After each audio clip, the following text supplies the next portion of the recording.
All right, folks, Mark here. You know how do I cook the books and bring the info. Got a special guest in the building. Say hi. Hi. Say hello, everybody. All right, we're just getting out of church. She's a little bit tired, I guess. She don't feel like talking right now. But listen, real quick, I'm going to keep this one short and sweet.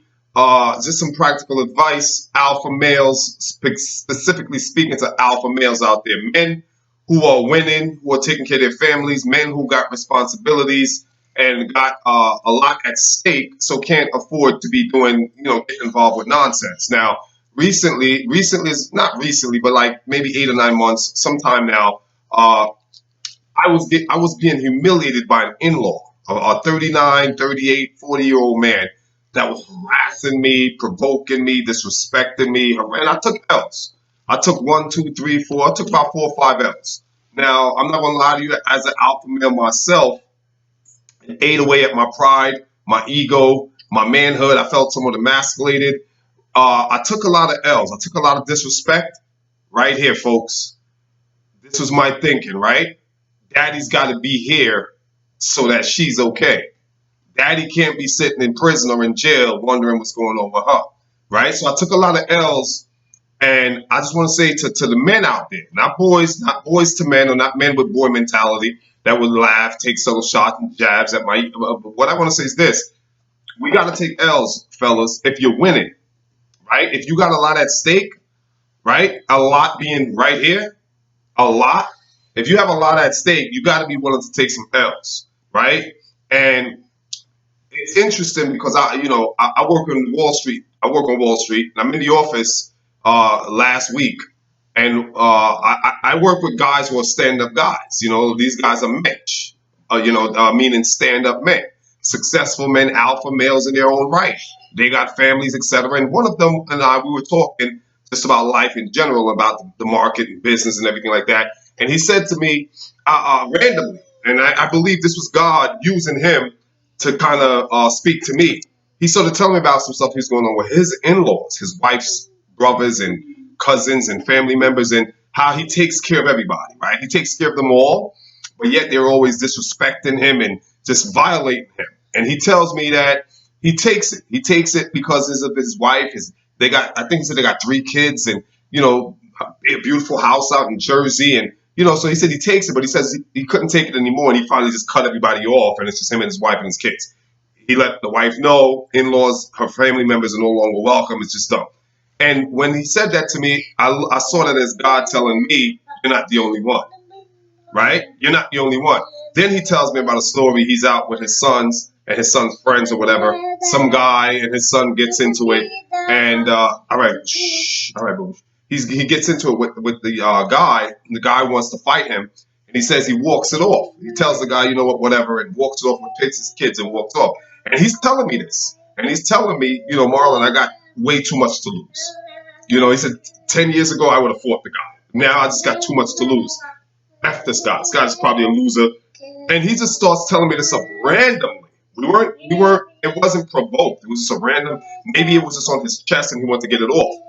But as he, shh, boo-boo, daddy talking, boo-boo. And as he tells me this, I'm interpreting this information as God telling me, you're not the only one, right? You're not the only one who thinks about what he has to lose, what he has riding before he jumps out of a window, right? Or jumps off the edge, goes off the edge. So I say that to say, yeah, I took some L's. I ain't gonna lie. So, my ego was bruised a little bit. I felt emasculated a little bit. But I say that men that are out there that have families, homes, businesses that are thriving, we have to take some L's sometimes because she's too important for me not to be here, right? Her livelihood, her safety, her security is worth my bruised ego, my bruised pride, or my feeling somewhat emasculated. She's worth all of that, and I will do it all over again. But the lesson is this, though, folks, to the men that are out there: when you're winning, watch for the losers, and take some L's if you must from the losers, but keep on winning, right? Also, don't have any linkage between you and your haters. Whether it's a family member or friend, don't have any middlemen that's going to bring your haters to your doorstep. That's going to give your haters access to you. Because that's how they get to you a lot of times, through somebody, a mutual friend or something. Your haters get to you through a mutual friend. So cut off every linkage and everything that's going to get your haters close to you, because again, the short-term gain you're going to get from beating them up, it's not going to be worth the long-term pain of losing your family, your business, finances, and so on and so forth. And here's the funny thing, right? This happened over a year ago now, right? With my situation. But I look at it like, yo, I went on from that and I bought my home. You know what I mean? I still have my daughter. All my stocks are doing great right now. I own Apple. Apple is ripping. I own Uber. Uber is doing great. You know, I bought some Facebook. You know, so like, this person is still 40 years old, living home with their mom, with no kids, no job, no life, and I'm still winning. So the lesson there is, folks, you gotta think like chess. You gotta think several steps ahead. You gotta think 6, 5 moves ahead, where you're gonna be, and what this action that I take right now, how is it gonna affect my 4, 5, 6 moves ahead, my 3-year, my 2-year plan, whatever moves ahead you have. How is this one move that I'm gonna make right here affect? All right, boo boo, or alter that? And again, you gotta think with your brain before you think with your fists. It is gonna make you feel a little bit like a little challenge, as especially if you're alpha male and you know you could take somebody and you wanna. It's gonna make you feel a little awkward. It will. It will mess with your manhood a little bit. But always remember that if you have your family, you have your children, you have your business, and so on and so forth, they're worth that.